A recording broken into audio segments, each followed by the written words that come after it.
Bueno, ¿cómo están todos ustedes?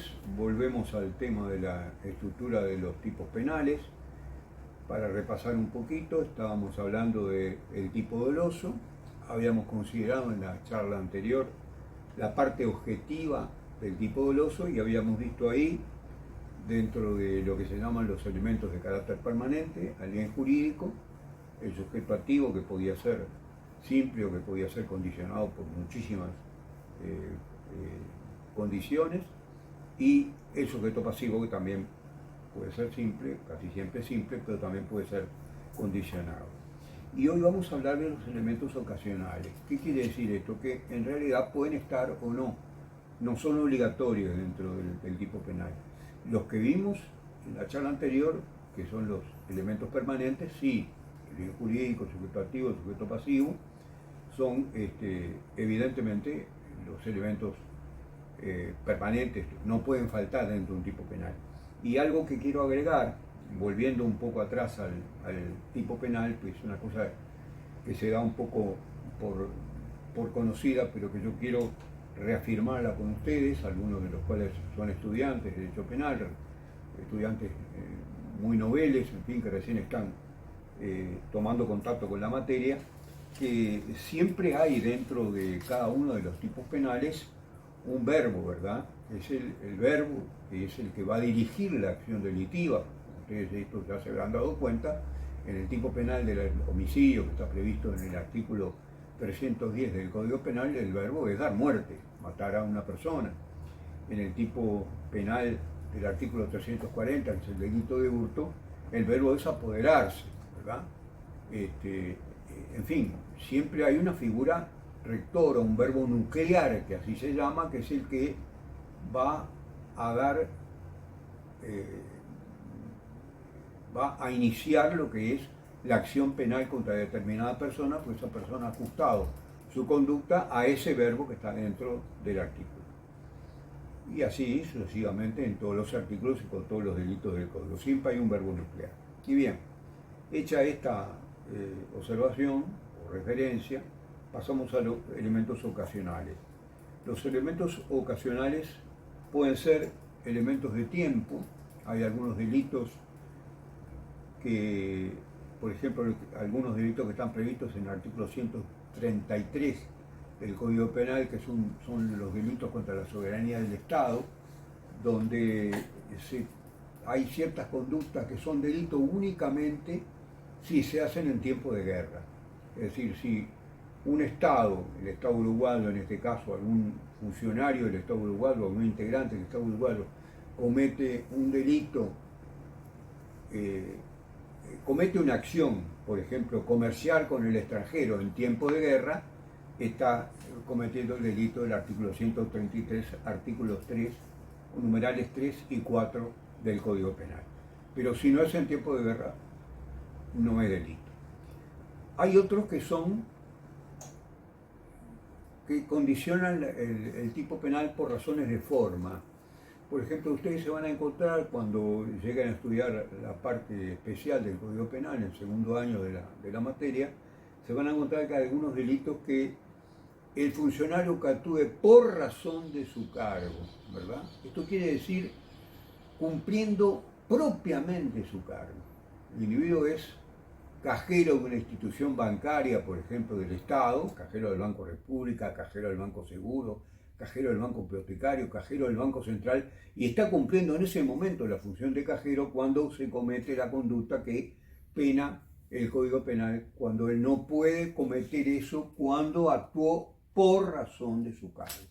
Esto es completamente distinto a actuar en ocasión del cargo. En ocasión del cargo puede ser cuando una persona no está quien es el titular y esa persona, vamos a suponer, una persona entra a un banco, quiere estafar a un cajero y en lugar de estafar al cajero estafa a un portero del banco que en ese momento está cubriendo la función del cajero porque el cajero fue al baño, ¿verdad?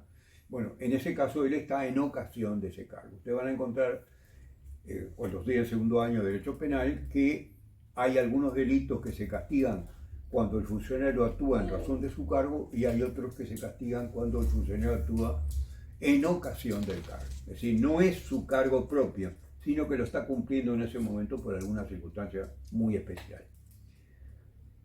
Hay otros elementos ocasionales que condicionan. Un delito puede ser de una forma, llamarse de una manera y transformarse en otro delito cuando se comete a través de medios distintos. Por ejemplo, para poner un ejemplo bastante simple, en este caso, el delito de hurto es un delito que se comete apoderándose de una cosa ajena mueble con sustracción, ¿verdad? Es decir, cuando se le sustrae a una persona, se le quita a una persona y se apodera de ella, o sea que puede ejercer actos de dominio sobre la cosa. Ahí hay un apoderamiento. La sustracción fue el medio y el apoderamiento es el verbo nuclear, que en ese caso se violó. Delito de hurto. Pero si esa sustracción, para llegar al apoderamiento, se hace con violencia, se trata de una rapiña. Los términos cambian. Ahí el artículo 340 pasa a ser artículo 344 del Código Penal y entonces en lugar de un hurto tenemos un delito de rapiña. La rapiña es un hurto que se comete con violencia, que es la violencia física, ¿verdad? La vis física, o con amenazas, que es la violencia privada, la violencia de carácter moral, ¿verdad? Por ejemplo, una persona, en lugar de pegarle a otra o de ejercer un acto de violencia con armas sobre el sujeto pasivo o el objeto material personal del delito, lo hace a través de una amenaza. Dice, me entregás todo lo que tenés porque si no te mato a ti o mato a tus hijos o secuestro a tu señora o en fin, de lo que se trata. Se trata de violencia, violencia física, amenaza, violencia de carácter moral. Como todos ustedes conocen más o menos de qué se trata una amenaza. También tenemos otro medio que se comete y se da bastante en los delitos contra la propiedad, que es el engaño. El engaño, por ejemplo, es el delito de estafa, ¿verdad? El delito de estafa, el artículo 347 del Código Penal, ahí no hay sustracción, ahí no hay violencia, no hay amenaza, simplemente se trata de estratagemas o engaños artificiosos, como dice el artículo, para quedarse con la propiedad de otra persona. Se le está engañando y por lo tanto se está cometiendo el delito de estafa.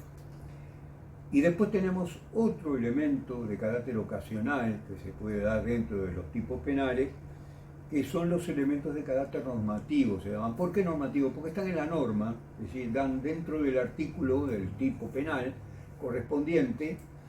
Aparece, por ejemplo, que una acción, si se comete sin justa causa, es un delito, es ese delito. Si no se comete sin justa causa, es una acción normal, que puede llevar a cabo perfectamente, pero cuando se hace sin justa causa, entonces se trata de un delito.